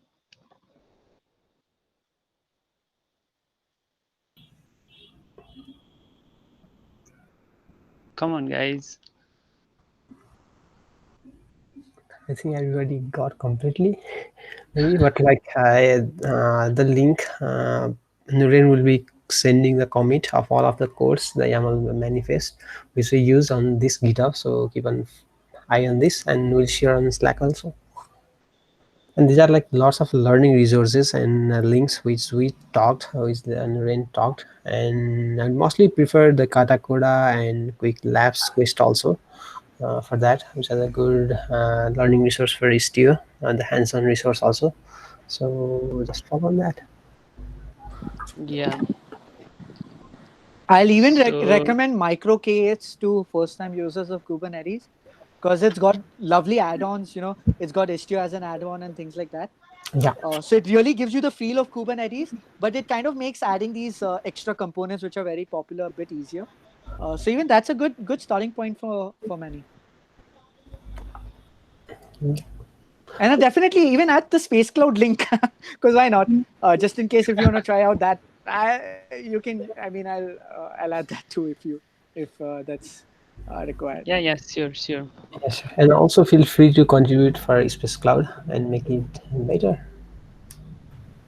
I've added a link, but feel free to contribute also because it's all open source, and yeah.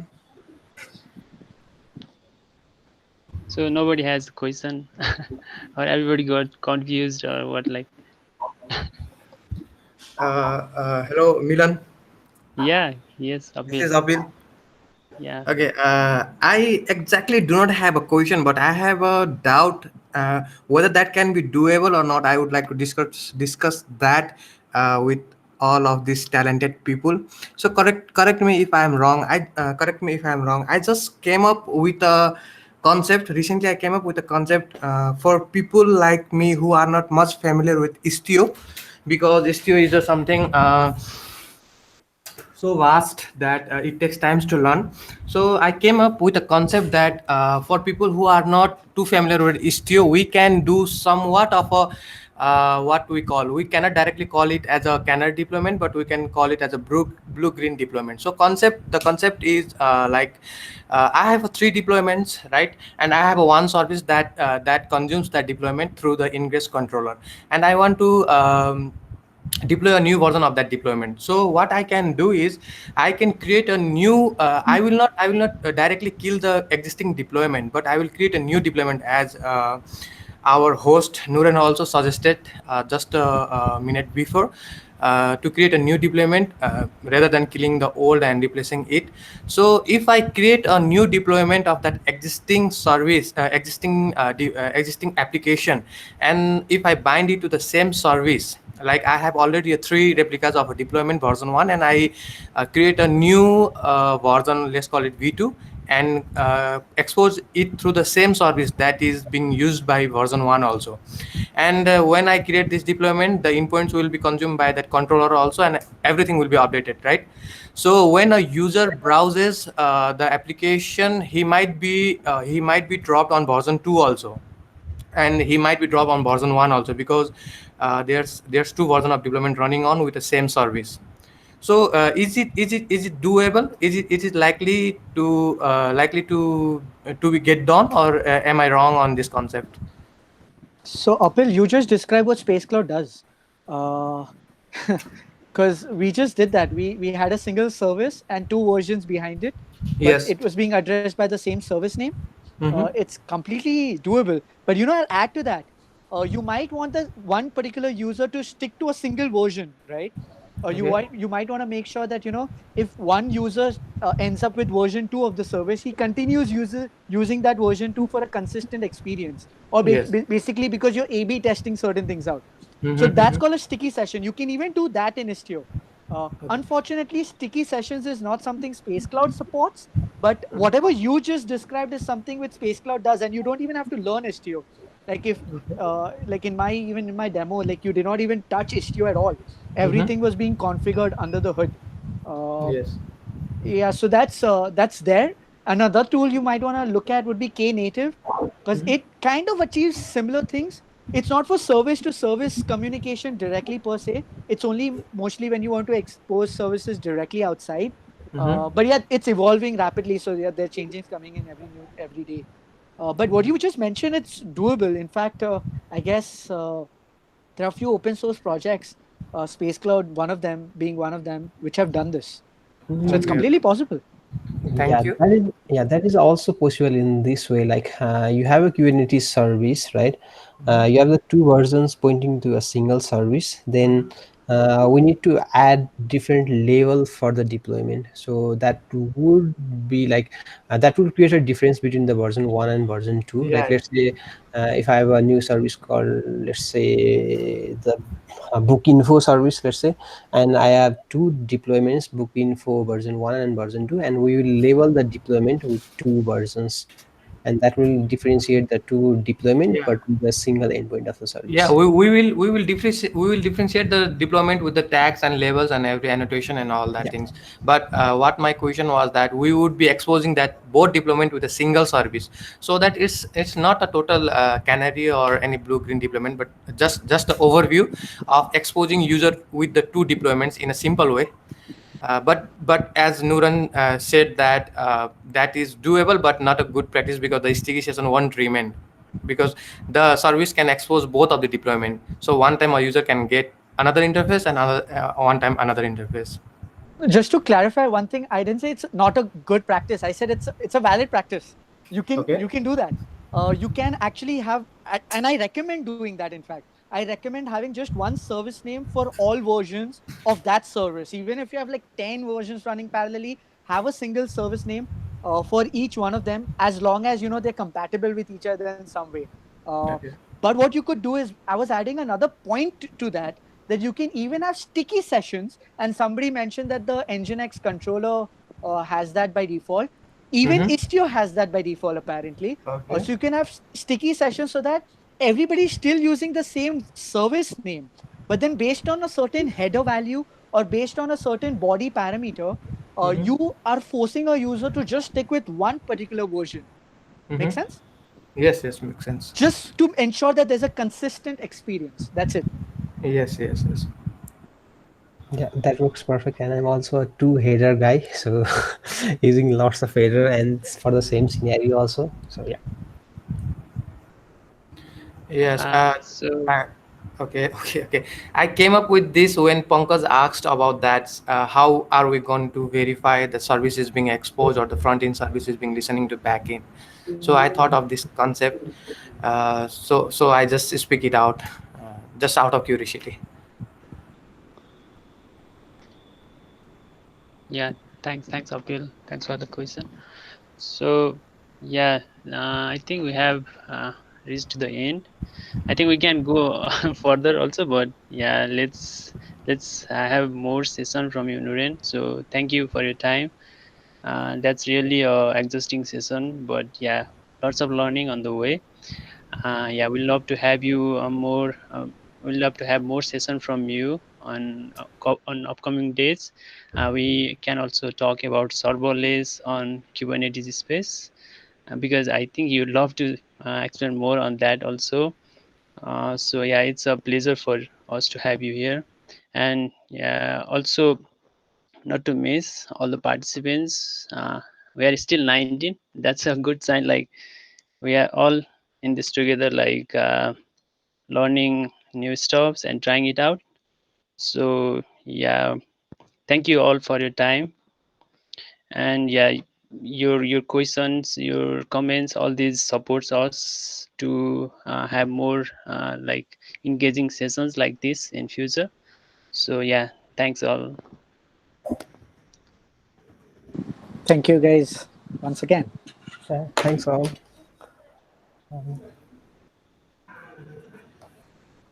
Yeah, thank you, organizers. It was a really good session.